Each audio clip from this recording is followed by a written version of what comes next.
I think my dad used to swear. I mean, not really bad swearing, but my dad particularly, army guy, he would swear. But my goodness, we were not allowed to swear, but we did it with our friends. Yeah. And I would say Jack would have been the same. He's heard swearing.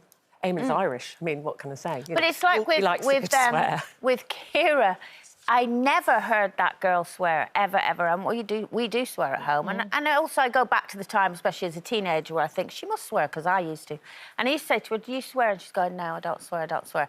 And I said to the boys, does she swear when I'm not here? And they went, Mum, we've offered her money just to say one swear word. She won't swear.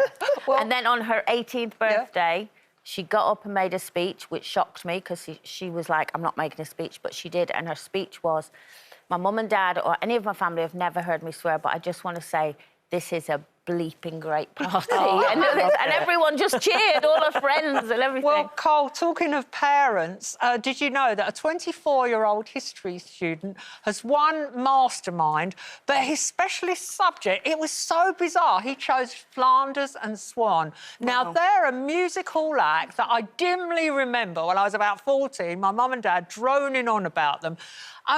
It's such a weird thing to choose, for a young a specialist subject, because, you know, it's inspired by your parents. And I thought, do you know, it made me think, what have I actually inherited from my parents? What hobbies have I inherited from my mum and dad? And I could only come up with one, growing veg, just like my dad. That's a good thing to inherit. Yeah.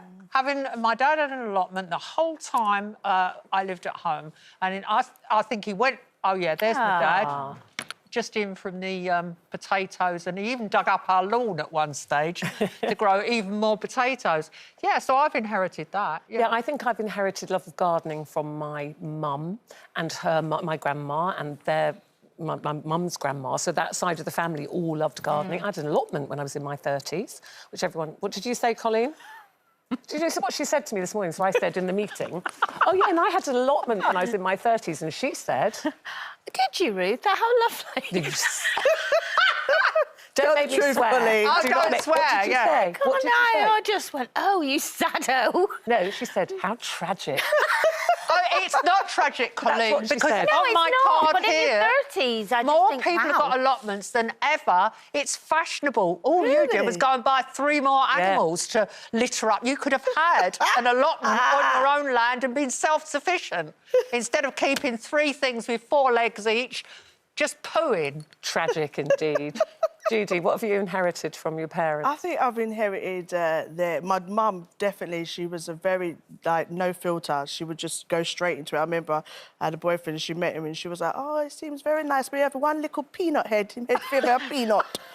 You know, so it was that... In front of him? Yeah, it's just like, I'm the mama. No one can't tell me nothing. I think my dad, he was very comical, just the both of them. They had quite an expressive voice and, you know, a little bit of accent, and then when they want to have the posh accent, and they were just very vibrant, very vibrant. You used to say your mum, if the school rang, she'd always do her posh. Yeah, she would definitely, if the school was, oh, hello, yes, I'm Judi's mother. Yeah, I'm like, who are you talking to? She'd be like, shut your mouth. Oh, yeah, my mother had the telephone voice. My mother was Welsh and had quite a quiet voice, but if she ever picked up the phone, you know, the phone that was in the hall, the loud ring, hello? Everyone's got a telephone voice. What have you inherited from I think I inherited, obviously, love for music from my mum and dad. Obviously, they're both singers, and we grew up listening to Frank Sinatra, you know, Judi Garland, all the old standards, and I've still got a passion for all of that. I love all genres, but we all love that genre of music.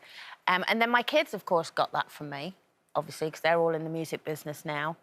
But Kira, funnily enough, she's in the music business now. She's writing and recording, but she picked up from her dad. She is the only one in our house that can do any form of DIY. Wow. She's Anything that turns up to be built or made, we go, Kira! And she's really good at it. And she's so good at it. She's so patient with it. And she can just build anything. And me and the boys are rubbish, you know. But so she's definitely got that from Ray, because he was always really good at that. And Yeah, so I got it's a bit funny of that how from you my do dad. pick it Jack's up. inherited, well, he had to inherit his love of Manchester United from his dad. He went through a little phase when he first went to school because Chelsea's training ground is near where we live. And he came home, he's like 5. I went, Dad, could I support Chelsea? Well, you can imagine. And I remember Eamon literally sat him down. He still had his little blazer on. He went, sit down, we need to talk. He went, we are a Man United house, not Chelsea. We don't like Chelsea. We'll never support Chelsea. And Jack's like this. I was like, Eamon, he's 5. He's like, he needs to know. So that's what he's inherited, whether he wanted to or not. I think it's nice, actually, things you have from your parents, Yeah, actually, isn't definitely. it? Keeps the memory alive.